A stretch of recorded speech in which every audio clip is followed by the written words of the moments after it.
Hello and welcome to my very first episode of my brand new show, Into the Afroverse. I am your host, William Jones of the Afrofuturism Network, and I'm so excited to take you on this journey into the Afroverse. As for myself, I'm a historian, an Afrofuturist, and an all-around geek, but enough about me. This being the first episode, you might ask, well, what is Into the Afroverse? Well, it's a show that deals with the themes of Afrofuturism, looking at Black people's place in the past, present, and into the future. If you like science fiction, fantasy, or comic books or film, this show is for you. If you like history and politics, this show is for you. And if you like thinking about our place in the world today and into the future, this is definitely the place for you.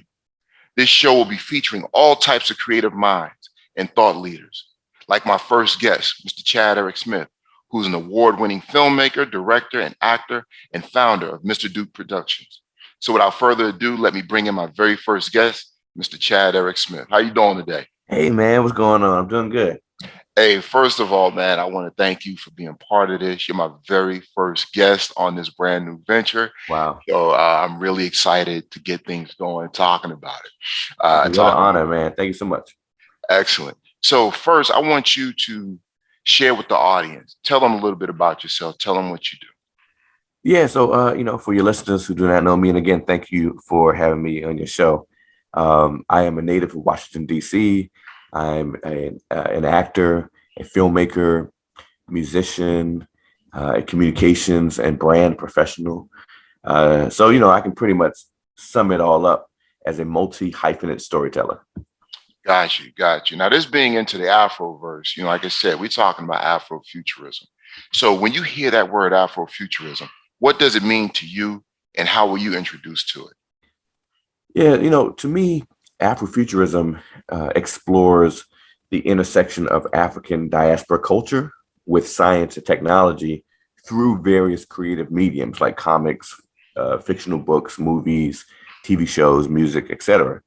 So when you see it, it's pretty clear because it's a cultural aesthetic, It's very much about the representation of Black people and Black ideas in stories that take place on Earth or elsewhere in the past, present, future, and even alternate realities.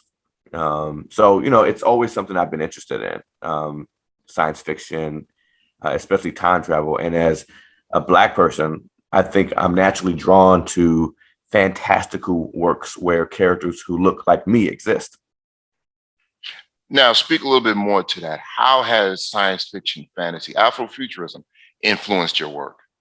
Yeah, growing up, I loved like Robert Townsend's 1993 film Meteor Man, right? In 1998, I was blown away by Blade, starring Wesley Snipes, which, was quite dark for its time, but really set the stage for the comic book film adaptations that would follow, right? When I was in high school, I was introduced to the film Sankofa, directed by Holly Garima, about this Black fashion model who undergoes a journey in time to a plantation in the South, right? And the cool fact is that I went to high school with Garima's twin daughters and starred in a film with his son Mawari. And then when I got to college, I learned about the science fiction work of Octavia Butler. By the time I started dabbling into producing my own content, I had already consumed lots of sci-fi and fantasy content by others, including non-Black storytellers, which consciously and subconsciously influenced my work. And can you give us some examples of some of the work that you're talking about? I've seen your catalog, I've seen your work, but the folks out there may not be familiar with it. So give us some examples of specific examples of the films you've used and the characters you've played. Yeah, man. Thank you. It's always fun to go down memory lane. The first film I co-wrote, directed, and starred in was Dark Therapy, about a vampire who seeks psychiatric treatment for an extreme and irrational fear of blood. And it won, a few awards at film festivals and had its LA premiere at the Grumman's Chinese Theater in Hollywood Walk of Fame before getting a worldwide distribution deal with P. Diddy's Revolt TV. That sounds great. And here's a clip from Dark Therapy. I actually, based on our previous conversation, I was able to do some research for you, and it turns out you are hemophobic. Oh, no. I love the gays. No. Yes. A century ago, we'd be standing on the stake together. Hemophobia is the fear of blood. So let's talk a little bit more about this hemophobia. How long have you had this fear?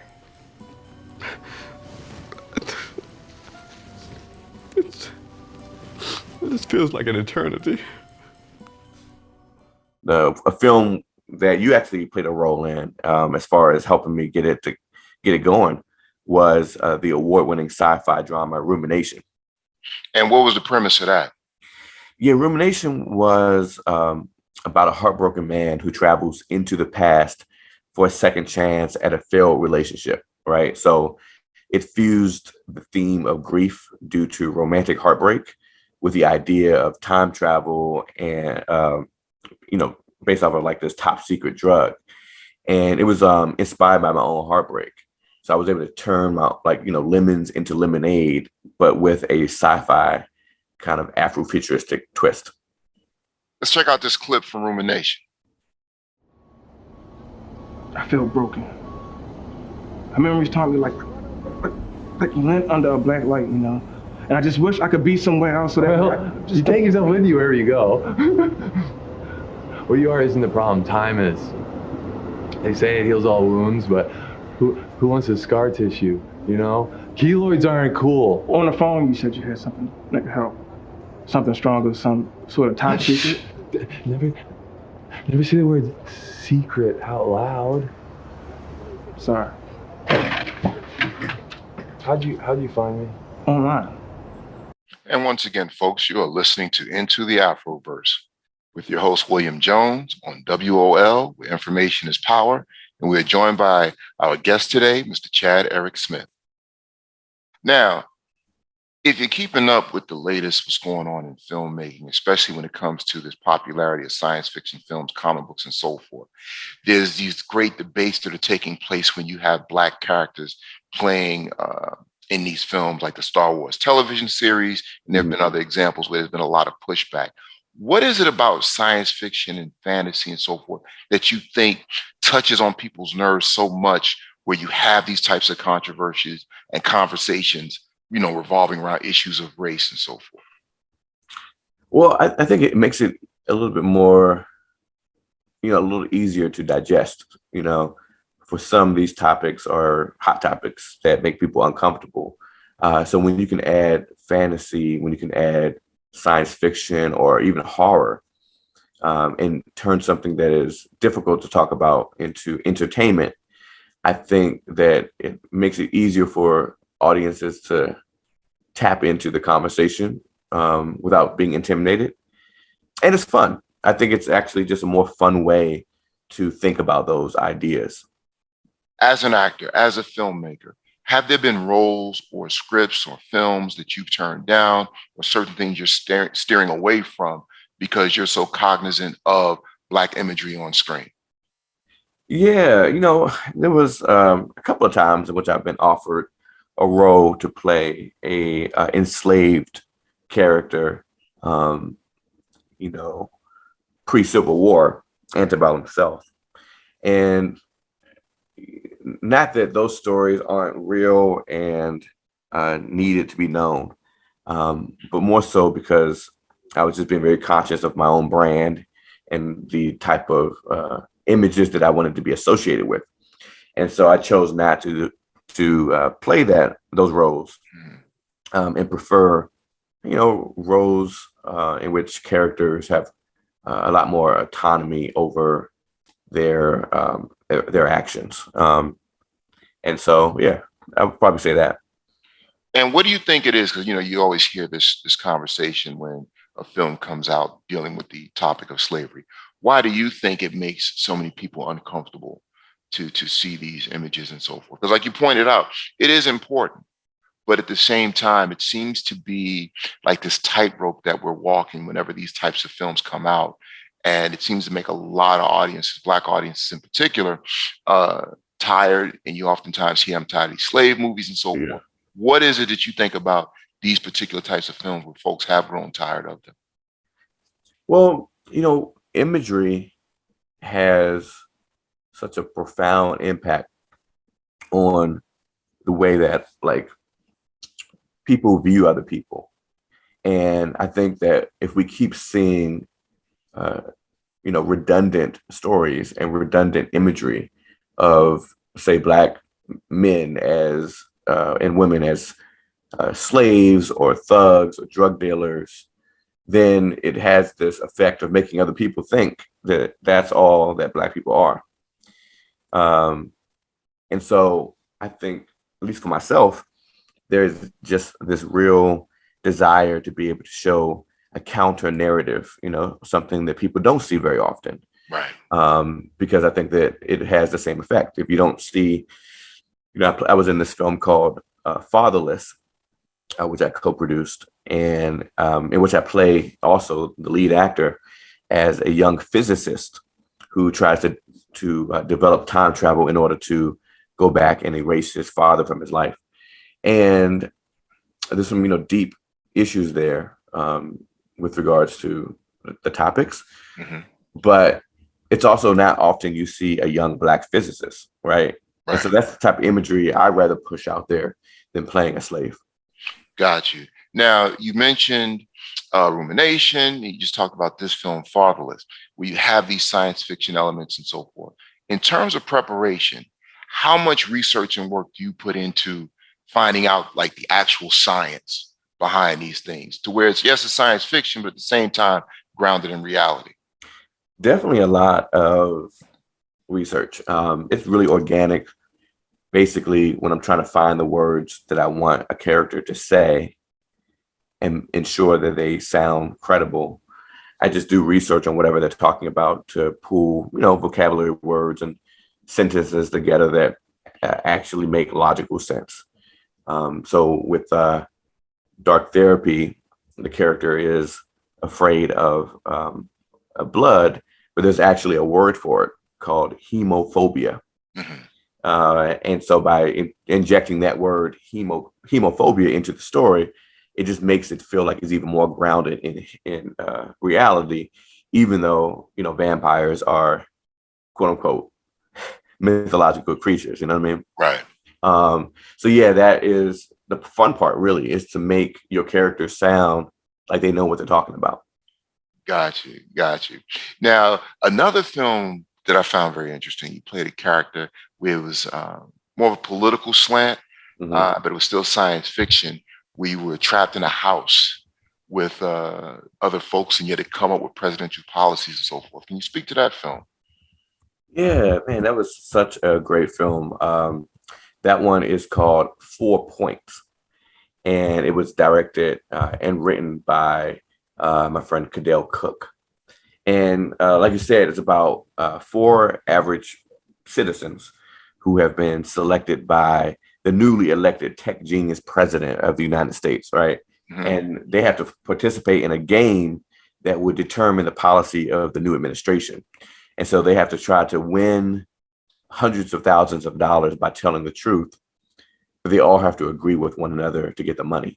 And so it creates this really intense discourse between them that it's the same conversation we should be having as a country, except in this case, all 4 of the characters are Black, which goes to show that we're not monolithic and that we have differing opinions.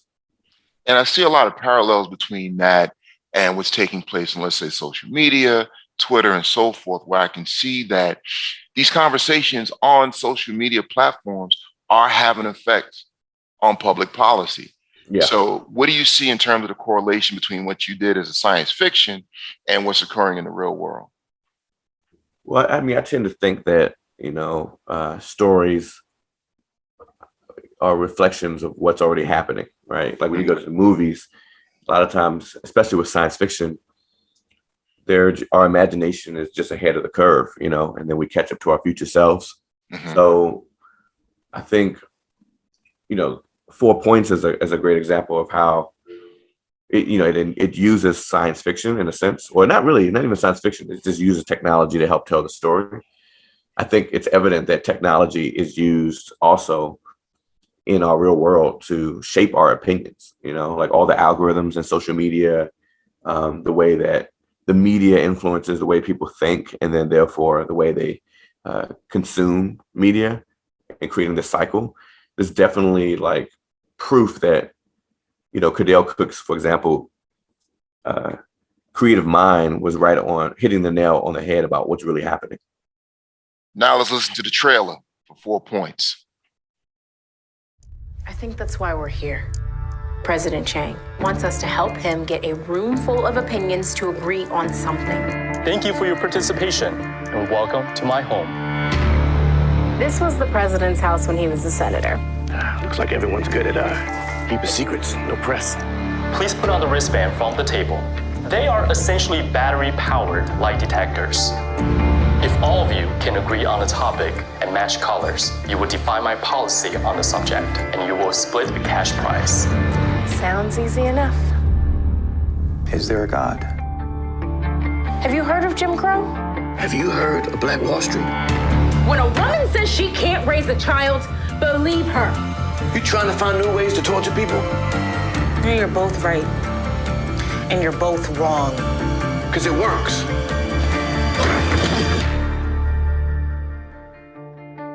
Well, let's change the world.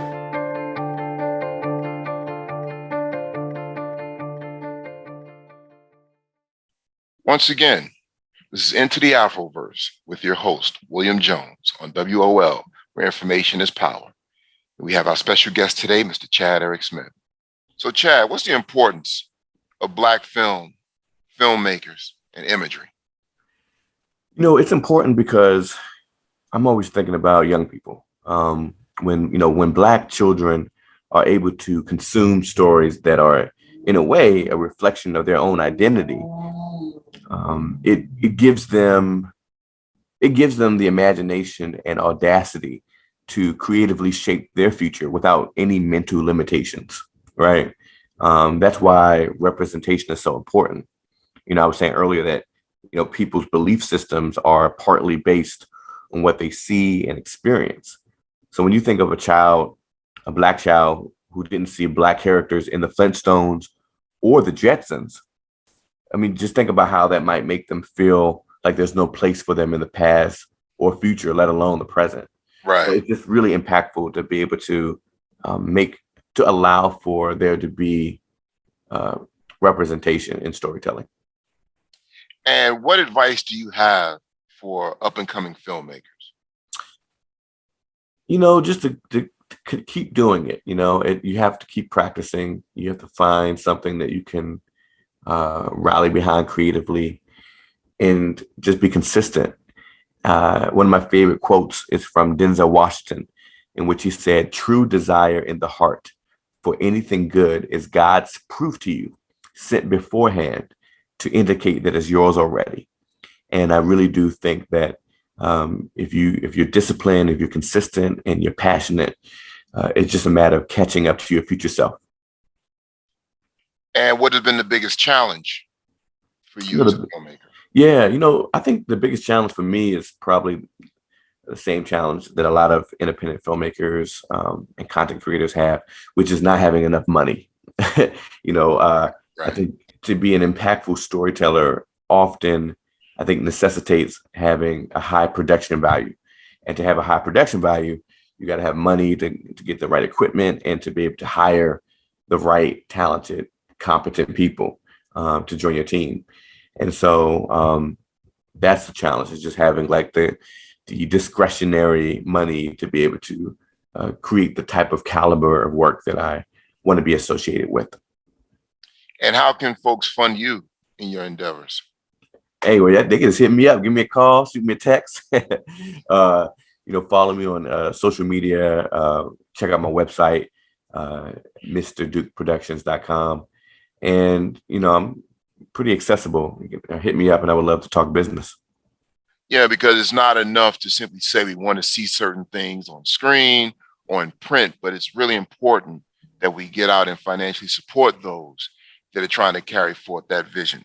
Now, you had spoken earlier and said that you had one of your projects on Revolt TV. Can you speak to it? It may seem obvious, but can you speak to the importance of having these platforms that are Black owned and operated to get out these visions and these ideas and so forth of creators like yourself? Yeah, it's just, there needs to be platforms that are accessible. And when it's a Black owned platform, I think sometimes it feels a little bit more in reach, because these are platforms that are specifically curated for Black audiences. And also it's inspiration to see a Black person, say, like, Sean Diddy Combs, owning a platform where people who look like him are able to not only be on the platform, but to have the opportunity to make money from it as well. For example, I'm on Quelle TV, and I always tell people about Quelle TV because it's a Black-owned streaming service, and you could pay for it either a la carte or have a subscription, just like any other platform. But you would know that your money is going towards a Black woman who actually owns this streaming platform and shares the revenue with all of the content creators, including myself, because I have my film Ruminations on there. So every quarter I'm getting paid out. And so, it's really helpful to know that you can make something fun and impactful, but also to help, fill your pockets a little bit. Okay. Now, you've mentioned quite a few films. Tell us how we can see them. Oh, man. So definitely, if you go to my my film production company website, Mr. Duke Productions, that's MISTERDUKE Productions.com, you can check out a lot of my films. I have links to, Amazon Prime and Quelle TV, the Laurel Channel, and some of the projects I've done live on the site as well. And can you tell us a little bit more about Mr. Duke Productions and some of the work you've done with that company? Yeah, Mr. Duke Productions, which was named after my two childhood dogs. Mr. He was a miniature schnauzer, and Duke was a boxer. Right. It is a production company that focuses on like genre bending stories and thought-provoking comedies. And I also have done some production work, so like creating book trailers and political campaign ads for folks as well. So it's just a way for me to have, again, ownership stake on the work that I do. That's the entrepreneurial side that is so important, I think, also to really storytelling and like reclaiming our own stories. And one more time, can you tell the folks how they can reach you, social media platforms and so forth? Yeah, on Instagram, follow me at I am Chad Eric Smith. On Twitter, Chad Eric Smith. Facebook, the same. And check out my website, MrDukeProductions.com, to learn more about that. All right, one last question. What is your vision for Black people in the future, and how will you contribute to it coming to fruition? That's a great question. My vision for Black people in the future is increased wealth of knowledge and fortune due to ingenious storytelling. That means more clever, more original, and more inventive stories that stretch the imagination of all people and, are genuinely catalytic in a profound and positive way. That's how passionate I am about storytelling, is that I think it can really change the world. And I hope that more people are able to tell stories in the way that they think will help move the needle. Excellent. Well, I want to thank you, Mr. Chad Eric Smith, for taking time coming on the show. And folks out there, if you're listening, make sure you support this young man. It's up to us to build up these voices, to uplift these voices, to build up the future that we want to see for ourselves. And let's not wait for folks to become stars and celebrities, big time stars and celebrities before we support them. Let's support them in their infancy and help them get to those stages. So once again, we got to create the future. that we want to see for ourselves. And I believe that Mr. Chad Eric Smith is going to play a vital role in creating that future. So once again, this is Will Jones. Thank you for joining us for Into the Afroverse. And you can join us every Tuesday at 10 a.m. to 10:30 right here on WOL, where information is power. Thank you.